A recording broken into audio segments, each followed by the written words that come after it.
오늘은 첫 질문에 대해서 이야기하겠습니다. 첫 질문. 사람을 만나건 어떤 상황이 닥치든 첫 번째 대응하는 게 아주 중요합니다. 그래서 환자를 대할 때도 첫 번째 어떤 거를 물어서 그 사람한테 정보를 얻느냐가 중요하죠. 짧은 시간 안에 우리는 환자로부터 정보를 얻고 그것을 우리 가지고 있는 전문 지식을 가지고 머릿속으로 빨리 처리하고 대답을 얻어서 결과물을 내놔야 되기 때문에 허투루 쓸 시간과 어떤 질문의 기회가 없는 거예요.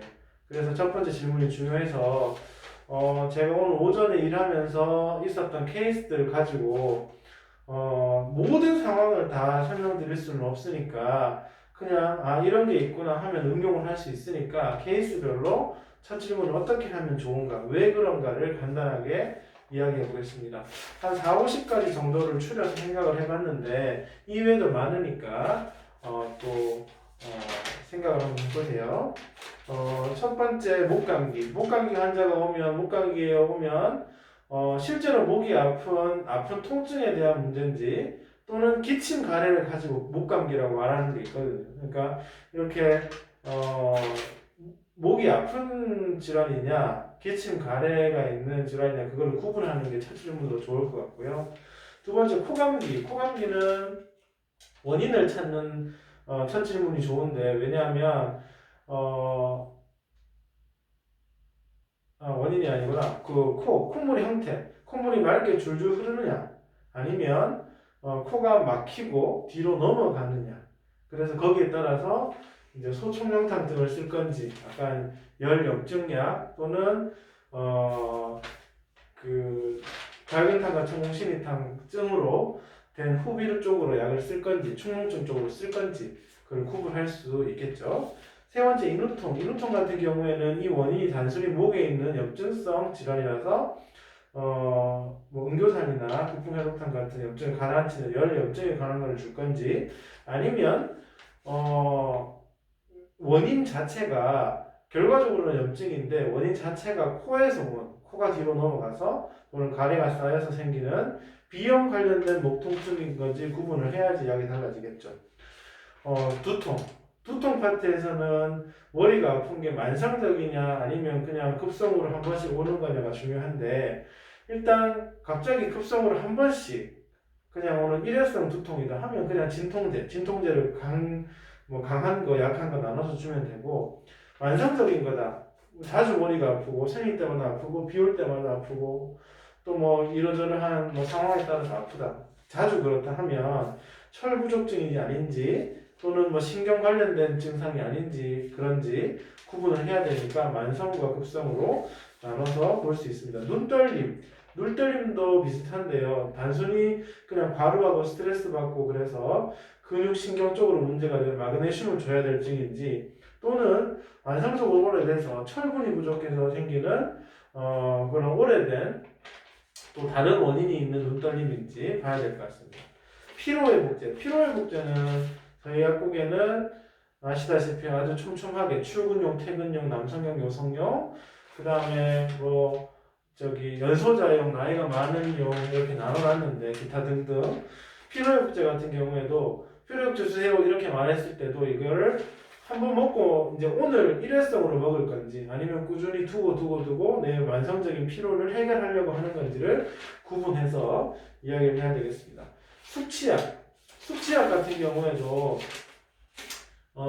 이제 숙취약 주세요 했을 때 지금 당장 술을 먹은 사람인지 아니면 며칠 됐는데 그게 남은 증상 이제 위 관련된 소화기 관련된 또는 장 관련된 이런 문제가 같이 있는 거를 원하시는지 아니면 지금 숙취 단순히 해결해 주길 원하는지 또는 두통이 있는 거인지 아닌지 구분해야 되니까 그런 걸 물어봐야 될 것 같고 인공눈물은 목적을 물어봐야 돼요. 인공눈물은 세척이 목적인지 보습이 목적인지 어떤 건지 또는 렌즈를 끼는지 안 끼는지 일회용을 원하는지 아니면 다회용을 구하는지 이런 거 첫 질문을 좋죠. 유산균은 먼저 물어봐야 장 상태를 구분해야 되겠죠.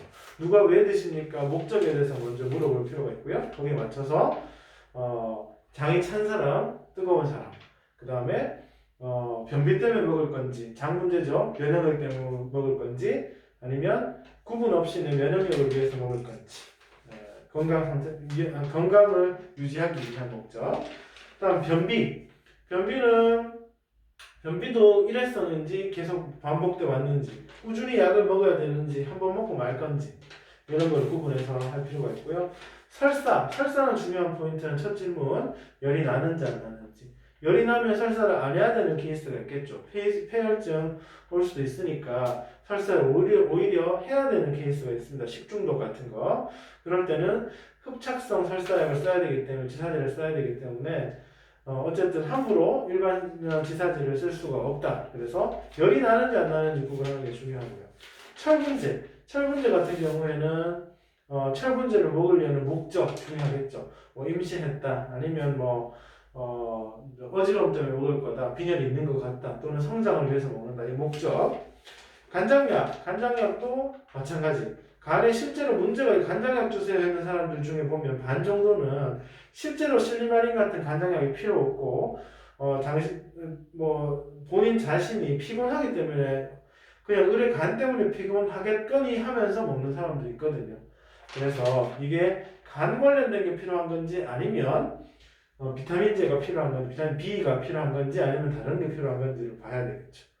그래서 간장약도 어떤 목적이 중요하다. 그 다음에 현재 상태. 실제로 GOT, GPT 같은 게 높아가지고 이걸 해결해야 되는 사람인지, 아니면 그냥 단순히 보균자라서 보호랑 예방만 해줘도 되는지, 이런 거. 비판텐 흔하게 많이 쓰는데, 아이들 엄마들이. 근데 비판텐은 사실은 그냥 바세린 같은 기름 보호제잖아요. 약 성분이 크게 있다고 볼 수가 없으니까. 비판텐 쓰는 목적이 뭐냐 하면 침독 때문에 써요, 기저귀 발진 때문에 써요 하는데, 그럴 때는 꼭 항진균제가 필요한 시기를 놓칠 수 있으니까 꼭 이야기를 해줘야 되는 거예요. 그래서 비판텐이 필요한지, 스테로이드가 필요한지, 항진균제가 필요한지를 구분해야 되니까 어떤 목적으로 쓰냐 이걸 이야기해야 되고. 티눈은 일단 부위를 먼저 물어봅니다.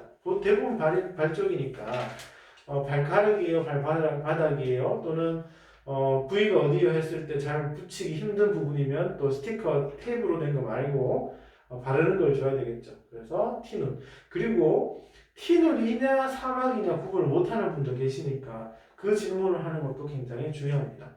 티눈이라고 하면 부위, 그 다음에 어떤 방식의 약을 쓸 건지, 티눈인지 사막인지 먼저 구분하는 거.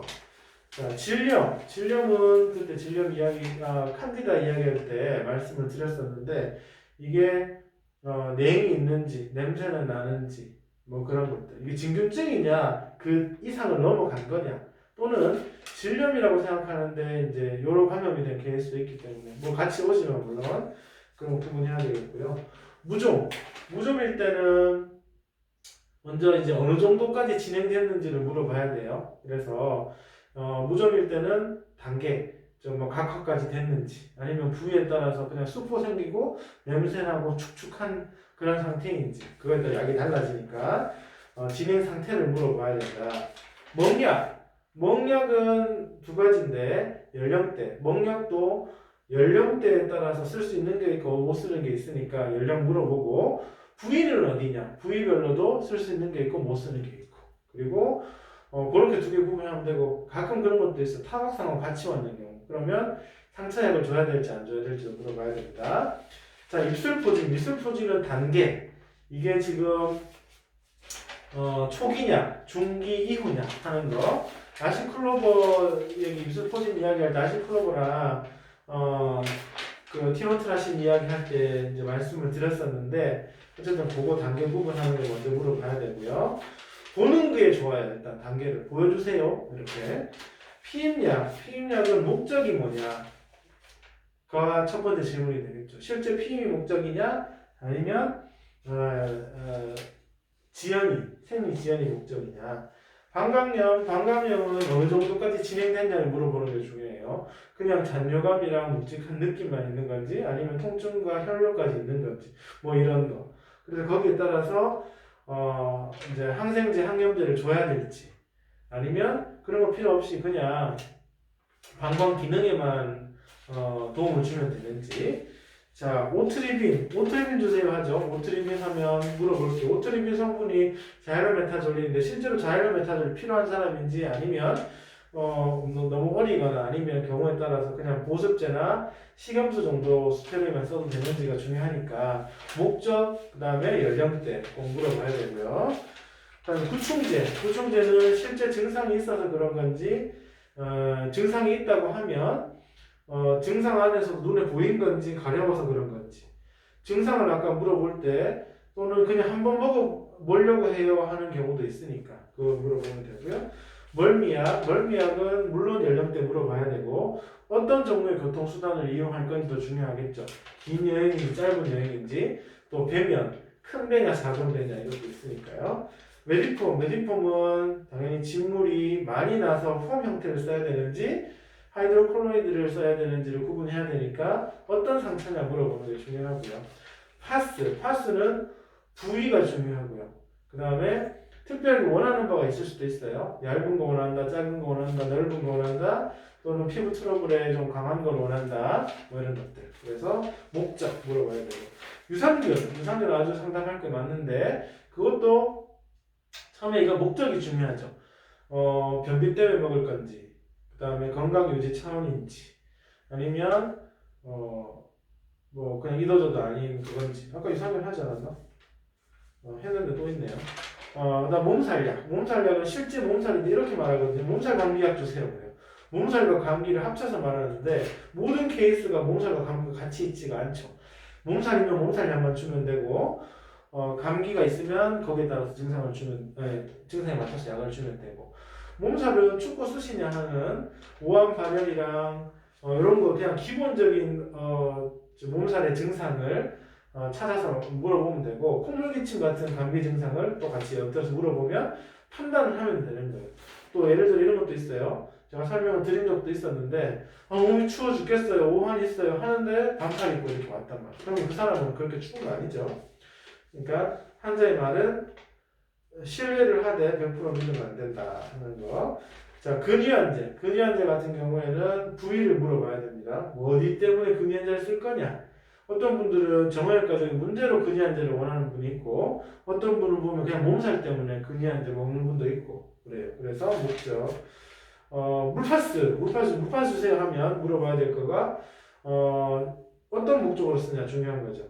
왜냐하면 버물리처럼 그 벌레 물린 데 쓰려고 물파스를 찾는 대명사처럼 쓰는 분이 더 많아요. 그래서 실제로 물파스를 뭘 지우려고 하는 분도 있거든요. 그 유기용매 때문에. 그래서 지우려고 하세요? 아니면 벌레 물린 데 쓰세요? 이거 물어보는 거.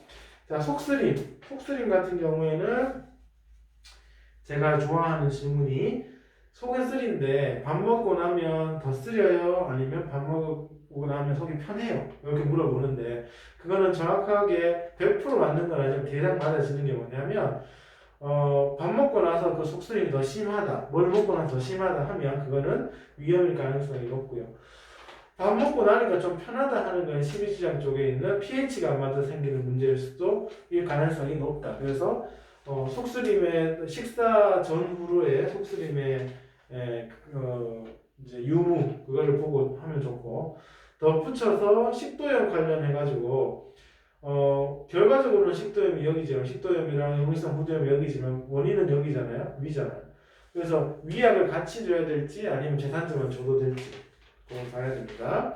후시딘 주세요 했어요. 후시딘은 상처 치료약의 대명사 같은 거죠. 마데카솔과 함께. 그래서 어른이 쓰기에는 좀 약할 수 있으니까 어른이 쓰는지 누가 쓸 건지 물어봐야 되는 거랑 그 다음에 진짜 상처약이 필요한 건지 후시딘 정도면 되는 건지 그리고 후시딘 같은 것도 임산부는 못 쓰니까 또 그런 것들 나중에 물어보면 좋고 인사돌 주세요 했으면 인사돌은 흔들리는 치아였습니다. 나이 많은 사람들이 그 다음에 염증성 잇몸 질환이면 이가탄 계열을 써야 됩니다. 이렇게 또는 임플란트 했다 하면 좀 다른 걸 쓰겠죠. 그래서 병원도 그렇고 환자들도 그렇고 인사돌만 먹으면 다 해결될 것처럼 광고를 해서 그런지는 모르겠는데 대명사처럼 인사돌을 쓰니까 그거 분명한 목적을 물어봐야 되겠습니다.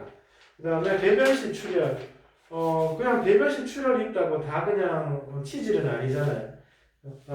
치질은 정맥 관련된 문제고, 물론 배변 문제로 이제 혈관이 늘어져서 치질로 가는 경우도 있지만, 어쨌든 지금 현재 상태로 봤을 때 출혈이 난다고 해서 다 치질은 아니다. 단순히 변비 때문에 상처가 생긴 걸 수도 있고, 또는 다른 장 쪽의 문제일 수 있다. 그럼 장 쪽의 문제를 말이 나왔으니까, 만약에 선홍색 피가 나왔다. 그러면 최소 직장 정도까지밖에 안 되겠죠. 직장. 그 위에서부터 만약에 출혈이 났으면 벌써 산화가 돼서 산화하는 반응이 일어나서 색깔이 좀 짙어지거나 그렇게 된 혈변이 되겠죠. 근데 선홍색으로 맑다 하면 치질 또는 가깝다고 해도 뭐 직장 정도다 생각하시면 되겠습니다.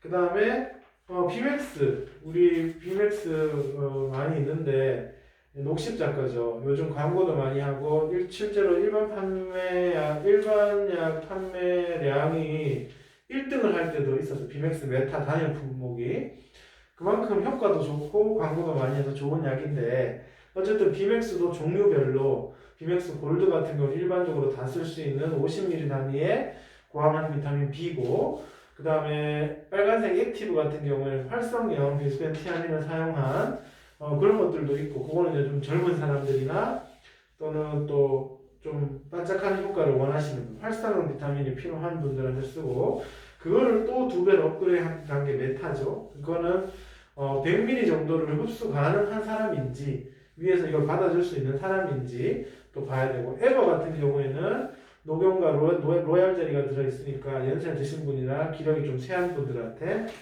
쓸 수 있겠다. 그리고 비타민 A가 많이 들어있는 아이들이기 때문에 뭐 임산부나 그 다음에 비타민 A 때문에 두통이나 또 홍조 이런 게 나타날 법한 사람은 또 그거를 체크를 좀 해줘야 되겠죠. 어쨌든 비맥스로 대변되는 비타민 B를 이야기했는데 다른 회사들 것도 마찬가지입니다. 임팩타민도 그렇고 메가트루도 그렇고 이제 목적 좀 물어봐야 되는 거 중요하죠.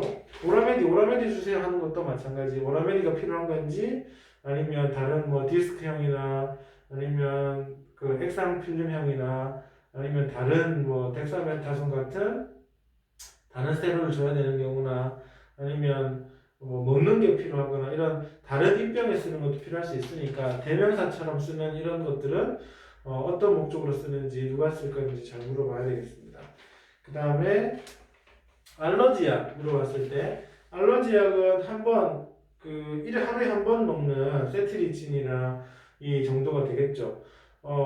세트리진을 줘야 되는 건지 아니면 그냥 잠깐 필요할 때 쓰는 알러지약을 줘야 될지, 예를 들어 뭐 재채기 콧물에 그냥 4-5시간 효과 있는 걸 하루 3번 먹는 것들이 있잖아요.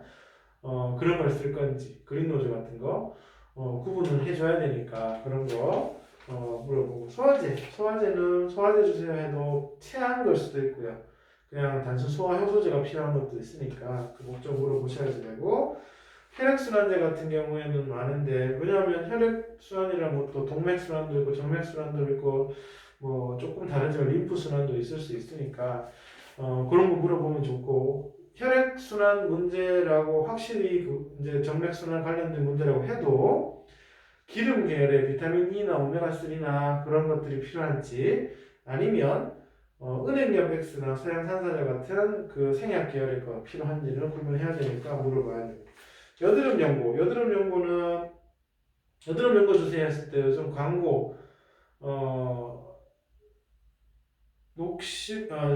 동아지약 그 뭐죠? 노스카나겔 때문에, 노스카나 자체가 여드름 약인 줄 아는 사람이 있어요. 노스카나는 여드름 흉터에 관련된 거고, 죽은 아이죠. 죽은 아이에 관련된 거고, 에크논 같이 살아있는 아이한테 쓰는 게 따로 있으니까 그거 구분해야 되는 거 중요하고요. 그리고 또 좀 다르게 또 보면 여드름이라고 하면 이게 청소년처럼 호르몬 분비가 왕성할 때 쓰는 거라, 그거는 일단 너무 가시적인 효과를 보여주기 노력을 하면 일단 효과가 나는 듯 해도 그 시기, 그 호르몬 변화가 큰 시기에는 또 다시 날 수 있으니까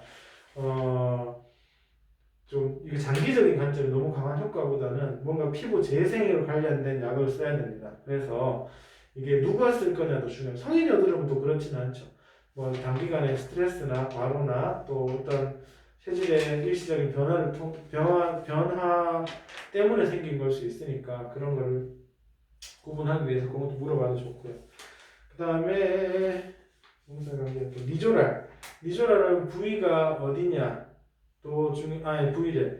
여기 지루성 피부염이 있나 없냐를 봐야 될 것 같아요. 니조랄이 필요한지 시크로프록스가 필요한지. 그러니까 지루성 피부염이랑 비듬을 같이 치료해야 될지 비듬만 단순히 봐도 될지 이게 중요하니까 물어보고요. 엽산제는 목적을 물어봐야 되겠죠. 임신이냐, 임신 준비냐, 임신 중이냐, 그 다음에 다른 목적이냐, 다른 목적이면 어떤 거냐. 그 다음에 우황청심원도 누가 먹을 거냐 중요합니다. 너무 과하게 쓸 수 있고 그 다음에 너무 약할 수도 있으니까. 예를 들어 우황청심원 잠자려고 먹는다, 이건 안 맞는 거니까 목적을 물어봐야 되고요. 그 다음에 강도도, 이건 사양이 덜한 건 놈을 써야 될지 아니면 그 대체품을 써야 될지 그것도 중요하니까. 식염수 중요한데 식염수를 예전에는 클린조라는 게 하나로만 나왔었는데 이제 사람들이 코 세척하고 또 목 세척하고 이 점막에 쓰다 보니까 방부제가 없는 클리니클 같은 걸 쓰기를 제품이 나왔죠. 그래서 이게 눈하고 이 코, 입, 점막하고를 구분해서 써야 되니까 목적이 뭐냐 그런 게 잘 물어봐야 돼요. 눈에 쓸 거면 당연히 방부제 보존제 들어가야 되니까요. 그 다음에 알러지 안약을 왔다 했을 때는 연령을 물어봐야 되겠죠. 그리고 진짜 이제 알러지인지도 확인해야 되겠고, 이제 성분을 보려고 연령 물어보라는 거고, 그 다음에 진짜 알러지 맞냐는 그거는 뭐 근본적인 거니까 물어봐야 될 것 같습니다. 지금 관장약 왔을 때 관장약은 먹는 관장약을 원하는 분도 있거든요. 실제로 이제 항문으로 주입하는 관장약을 원하는 게 일반적이지만 그런 목적 봐야 되고, 타이레놀이 실제로 이제 들어가면 안 되는 경우, 뭐 음주운하든지 아니면 간 문제가 있는 사람이라든지 아니면 효과가 그만큼 약한 약을 줘서는 안 되는 경우인지를 봐야 되니까 타이레놀 물어보고, 재생연고 같은 경우, 재생연고로 왔다. 재생시켜 상처 재생인 건지 아니면 뭐 흉터에 대한 재생인 건지 물어봐야 될 것 같고요. 그 다음 니코틴 패치 하루에 몇 갑 피세요? 물어보는 거고. 비타민 C 물어보고, 비타민 C세요? 목적이 뭡니까? 하면 이제 용량을 결정하려고. 내가 도지 요법을 쓸 건지 아니면 뭐 그냥 비타민 C 좋다니까 뭐 필요하니까 이런 거. 그러면 이제 용량을 조절할 수 있겠죠. 그리고 뭐 버퍼드 비타민 C나 아니면 중성화 비타민 C를 쓸 수 있으니까 위 상태도 물어보는 것도. 이런 첫 질문 굉장히 중요합니다. 그리고 뭐 첫 질문 아니라 둘째 질문이더라도 어쨌든 필요한 거를 짧게 빨리 정확하게 필요한 것만 해야 됩니다. 그래서 지금 이렇게 쭉 몇 시까지 해봤는데 이건 오늘 오전에 했던 거 품목들만 뽑은 거라서 빠진 게 있을 수도 당연히 많고 어쨌든 그런데 이거를 좀 정리를 해보면 일단 이 원인의 유형을 찾기 위해서 묻는 질문이 있을 수 있고요. 그 다음에 부작용을 최소화하기 위해서 이걸 묻는 경우도 있어요. 그 다음에 작용을 극대화시키기 위해서 이게 요것도 맞고 저것도 맞는데 그 중에 뭐가 맞을까 이렇게 고를 때 이제 쓰는 이제 첫 질문의 그 어떤 방향일 수도 있고, 그다음 제일 많은 거는 이제 또 목적이겠죠. 목적 이거 왜 하세요? 이거 목적 그만 물어봐도 일단 뭔가 이제 중요한 답들이 오니까 정보를 얻을 수 있으니까 목적이 뭐냐. 뭐 요런 유형이 첫 질문으로 있을 수도 있을 것 같습니다. 어쨌든 첫 질문이 가장 중요하다.